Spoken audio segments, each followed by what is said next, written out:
She stood outside the bathroom door, screaming at me, calling me names, demanding I hurry up, acting like the entire world revolved around her just because she claimed she was injured.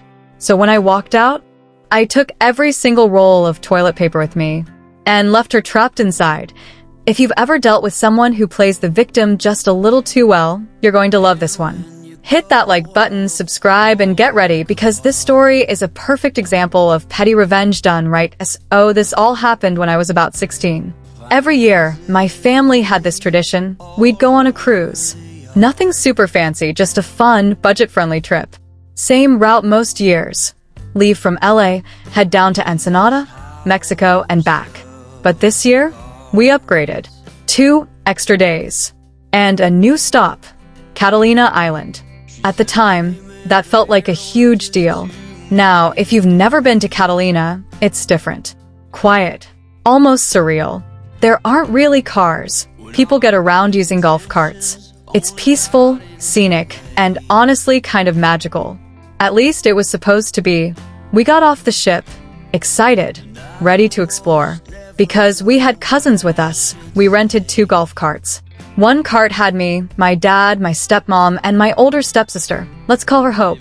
The other cart had my younger stepsister, Faith, and 2 of our cousins. And here's the thing about Faith. She was the youngest, and she knew it. She had that energy, the kind where everything somehow became about her. Every inconvenience, a tragedy. Every minor issue, a full-blown crisis. But that day, she took it to another level. Because my dad, being my dad, decided it would be fun to race the golf carts. Yeah, you can probably see where this is going. 1 minute, we're laughing, driving along the coastal roads. The next, chaos. The cart Faith was in flipped. I still remember the sound. That awful scraping, crunching noise. Everything just stopped. We rushed over. The driver? Completely fine. Not even a scratch. Faith. A few scrapes. Some road burn. Nothing serious. But our youngest cousin, he got it the worst. Bad enough that they had to airlift him back to LA. And just like that, the whole mood of the trip changed. Now, thankfully, he ended up being okay. But in that moment, it was terrifying. The rest of the day was tense. Quiet. And that's when Faith stepped into her next role. The victim. The very next day, we were back on the ship, heading to Ensenada. And suddenly, Faith couldn't walk. Crutches. Wheelchair. Full production. Now, don't get me wrong. She had gotten a little scraped up. But it wasn't anything that should have kept her from walking normally. And everyone knew it. But she leaned into it. Hard. Crew members were pushing her around. People were holding doors for her. She was soaking up every ounce of attention. And the worst part? The attitude. She started snapping at people, demanding things, acting like we were all her personal assistants. But we kept quiet because, maybe she was just shaken up. Maybe she needed a little extra care. At least, that's what we told ourselves. Until we got to Ensenada. Now, Ensenada was always our favorite stop.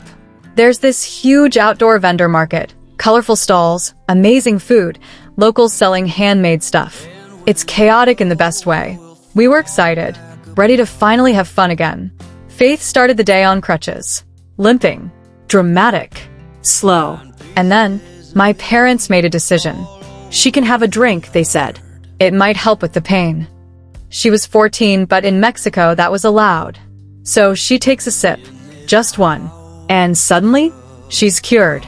No limp, no crutches, walking completely fine. Like instantly. I remember just staring at her, thinking, are you serious right now? Because we had all been saying it. You're fine. You don't need the crutches. You're milking it. And there she was, proving it. For a moment I thought, okay, good. Maybe the drama's over. Maybe we can actually enjoy the day. But no. Because as soon as it was time to head back and carry all the stuff she bought, suddenly, the injury returned. Crutches back on. Limp back in full effect. And now, we had to carry her bags. That's when something in me started to shift. It wasn't just annoying anymore. It felt manipulative, like she was using all of us. And what made it worse? Her attitude kept getting nastier. On the bus ride back to the ship, she started yelling at us, complaining, snapping, being straight up rude. And nobody wanted to deal with it. Everyone was tired, physically, emotionally, just done. We finally got back to the ship, and I remember thinking I just need a second to breathe. So I said, "Hey, I'm gonna use the restroom real quick." And that's when she snapped. "No, I'm going first. I'm hurt." The way she said it, like it wasn't even a conversation. Like I didn't matter. Something in my chest tightened. I'd been patient all day. All trip, really. But this was it. I calmly said, "I'll be quick." And walked in, closed the door, locked it. And that's when it started. Banging, yelling. "Are you serious right now? Hurry up.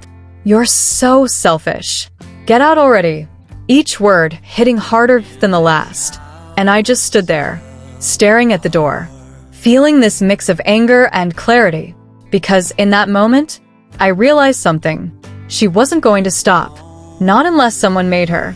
So I finished up, washed my hands, and then I looked at the toilet paper. And I had an idea. Petty? Absolutely. But deserved? 100%.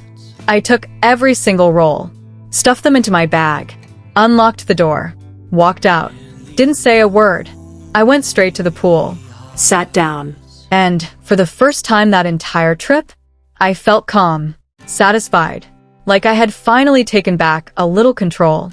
Then my phone started blowing up, call after call, text after text.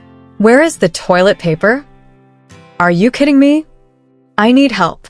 I just stared at the screen and smiled, ignored every single one. Hope was in the pool. My dad and stepmom were in the shower. Nobody was available. Nobody was coming. For once, she was on her own. I don't even know how long she was stuck in there. But eventually housekeeping came by, found her, and rescued her. When she finally came out, she was furious, embarrassed, red-faced, completely exposed. And for once, she didn't have control of the situation. The rest of us, we couldn't stop laughing. Not in a cruel way, but in that relieved, finally someone did something kind of way. Because after days of her attitude, her manipulation, her constant need for attention, this felt like balance, like karma. And the best part? She didn't pull that act again for the rest of the trip. Sometimes people push and push thinking there are no consequences. Until one small moment reminds them the world doesn't revolve around them. If this story made you smile, or brought back memories of someone who definitely deserved it, hit that like button. And tell me in the comments, what's the pettiest revenge you've ever seen or pulled off yourself? And of course, subscribe for more stories that prove one thing: karma always